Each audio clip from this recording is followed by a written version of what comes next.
Good morning students. बेटा अब हम आज करेंगे कैदी और कोकिला पाठ है उसके प्रश्न उत्तर। तो पहला प्रश्न इसमें, कोयल की कूक सुनकर कवि की क्या प्रतिक्रिया थी।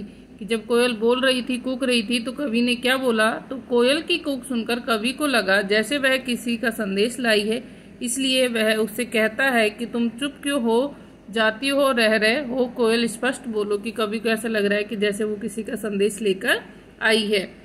दूसरा प्रश्न, कवि ने कोकिल के बोलने के किन कारणों की संभावना बताई है। कि कवि ने क्या कारण बताया है कि कोयल बोल रही है। तो कवि ने कारण बताया कि कवि ने संभावना जताई है कि कोयल शायद कोई संदेश लेकर आई है, या तो वो कोई संदेश लेकर आई है। दूसरी, उसे लग रहा है कि या किसी दावानल की ज्वाला उसने देख ली है। दावानल होता है बेटा जंगल में जो आग लग जाती है वो, अथवा दावानल ज्वाला उसने देखी है। तीसरा है, या मधुर विद्रोह बीज बोने के लिए वो बोल रही है, या फिर वो विद्रोह के बीज बोने के लिए बोल रही है। बोल बोल कर तो फिर अंग्रेजी शासन से मुक्ति की रणभेरी बजा रही हो, और या फिर वो अंग्रेजी शासन से मुक्ति की रणभेरी बजा रही है। कि उसने चार कारण बता दिए कि या तो वो कोई संदेशा लेके आई है, या उसने जंगल में आग देख ली है, या फिर उसने मधुर विद्रोह के बीज बोने के लिए बोल रही है, या फिर अंग्रेजी शासन से मुक्ति की रणभेरी वो बजा रही है। तीसरा है, किस शासन की तुलना तम के प्रभाव से की गई है और क्यों। कौन से शासन की तुलना तम के प्रभाव से की है। तो इसके अंदर कौन सा शासन है बेटा, अंग्रेजी शासन या ब्रिटिश शासन। तो अंग्रेजी शासन की तुलना तम के प्रभाव से की गई है। अंग्रेजी की जगह अगर ब्रिटिश आता है तो भी सही है कि अंग्रेजी शासन या ब्रिटिश शासन की तुलना तम के प्रभाव से की गई है, क्योंकि अंधेरा काला है और उसी के प्रभाव के कारण कुछ नहीं सूझता। अंग्रेजों की गुलामी के शासन से मुक्ति का भी कोई मार्ग नहीं सूझ रहा, इसी कारण कवि ने अंग्रेजों के शासन की तुलना तम के प्रभाव से की है। फिर है आपका अगला प्रश्न, कविता के आधार पर प्राचीन भारत की जेलों में दी जाने वाली यंत्रणाओं का वर्णन कीजिए। कि जो प्राचीन भारत में जो जेलें थी उनमें क्या क्या उनको यातनाएं दी जाती थी। तो प्राचीन भारत की जेलों में भारतीय स्वतंत्रता सेनानियों को अनेक दारुण कष्ट दिए जाते थे। उन्हें सामान्य रूप से अवांछनीय तत्वों के साथ रखा जाता था, यानी कि जहाँ पर कोई भी उनको आ जा नहीं सकता। पेट भर के खाना भी नहीं देते थे।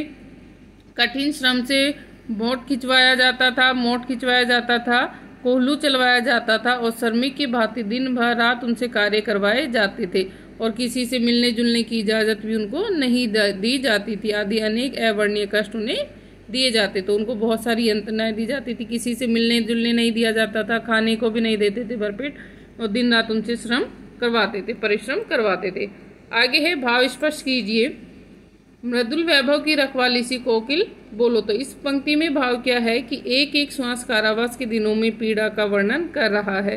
कि जो उनका जो कवि हैं वो बता रहे हैं कि मृदुल वैभव की रखवाली कोयल बोलो। तो कि जिस प्रकार से जो कोयल है वो मीठी वाणी बोलती है, लेकिन वो भी क्या हो रही है, वो भी ऐसा लग रहा है कि जैसे बहुत ही कठोर बोल रही है। तो इसलिए कह रहे हैं कि एक एक श्वास कारावास के दिनों में पीड़ा का वर्णन कर रहा है। हूँ मोट खींचता लगा पेट पर जुआ, खाली करता ब्रिटिश अकड़ का कुआ। तो यहाँ पर इस पंक्ति में दुख के दिनों में सुख के भाव न के बराबर हो जाते हैं।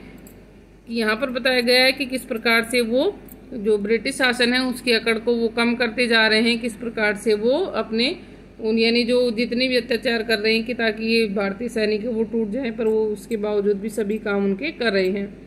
आगे है, अर्धरात्रि में कोयल की चीख से कवि का क्या अंदेशा है। तो कवि को लगता है कि कोयल ने अर्धरात्रि में क्रांति की ज्वाला जंगल में की आग के रूप में देख ली है, इसलिए वह आधी रात को यह बताने के लिए चीख रही हो कि अंग्रेजों के विरुद्ध क्रांति की आग फैल चुकी है। कि उसने आधी रात में जो जंगल की आग है, यानी जो अर्धरात्रि में क्रांति की ज्वाला है, वो देख ली है, इसीलिए वो सभी को बताने के लिए चीख रही है।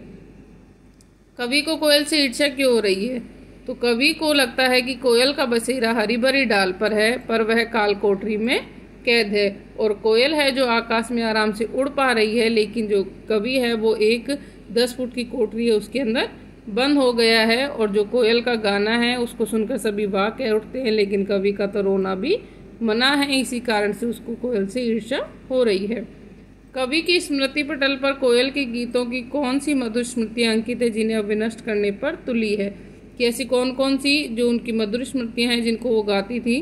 तो कवि को याद है कि उसने कोयल के गीतों को विंध्याचल के वनों में झरनों में सुना है, वहाँ वे मधुर लगते थे, किंतु आधी रात में जेल में सुनने पे वो मधुर नहीं लगते। हथकड़ियों को गहना क्यों कहा गया है? तो हथकड़ियों को क्या कहा गया है यहाँ पर? गहना, या फिर गहना किसे कहा गया है? हथकड़ियों को। तो इस कथन में गहरी व्यंजना है। हथकड़ियाँ अपराधियों के लिए बंधक हो सकती हैं, पर देश प्रेमी स्वतंत्रता सेनानियों के लिए वे गहने से कम नहीं है। उनके मनोबल को तोड़ने के लिए अंग्रेजों ने उन्हें हथकड़ियाँ पहनाई थी, पर वीरों का जोश और दुगना हो गया, इसलिए उन्होंने उसको क्या कहा है? गहना कहा है। आगे, काली तू ए काली, इन पंक्तियों में काली शब्द की आवर्ती से कौन सा चमत्कार उत्पन्न हुआ? हमने अलंकार पढ़े थे बेटा, तो इसके अंदर काली काली बहुत बार आया है। तो यहाँ पर दो अलंकार है, एक तो अनुप्रास और दूसरा है यमक। अनुप्रास तो इसलिए क्योंकि कह कह की आवर्ती बार बार में हो रही है। दूसरा है काली है यहाँ पर, जिसके बहुत सारे अर्थों में प्रयोग हुए हैं। वर्णों की आवर्ती में अनुप्रास है, तथा काली काली में पहली कालीमा का अर्थ तो है रंग से और दूसरी की है कुव्यवस्था से, यानी जो ब्रिटिश शासन की कुव्यवस्था है उससे। काव्य सौंदर्य स्पष्ट कीजिए। तो किस दावानल की ज्वालाएं हैं दिखी? किस दावानल, इसमें क्या बताना है आपको? काव्य सौंदर्य बताना है। तो भाव तो यहाँ पर यह है कि स्वतंत्रता संघर्ष की आग दावानल की भांति सारे देश में फैल चुकी है। कवि को लगता है कि कोयल ने उसकी क्रांति इस आग में देख ली है, और इसका काव्य सौंदर्य में दावानल क्रांति का प्रतीक है और प्रश्न शैली में इसका प्रयोग हुआ है। तेरे गीत कहावे वा रोना भी मुझे गुनाह, देख विषमता तेरी मेरी बजा रही तिस पर रणभेरी, इसका काव्य सौंदर्य है। तो पहले भाव है कि कवि अपने और कोयल के जीवन के अंतर को प्रस्तुत कर रहा है कि किस प्रकार से कोयल की वाणी सभी को प्रसन्न करती है, और स्वतंत्रता सेनानी कहरा भी नहीं सकता, चुपचाप अत्याचार सहता रहता है। ऐसे में युद्ध की रणभेरी बजाना अनोखी कल्पना है। आपका इसका शिल्प सौंदर्य है कि वास्तविक लिपि का चित्रण है, अनुप्रास अलंकार है और सरल भाषा का प्रयोग हुआ है। तो बेटा आपको ये प्रश्न उत्तर अच्छे से याद करने हैं। Thank you.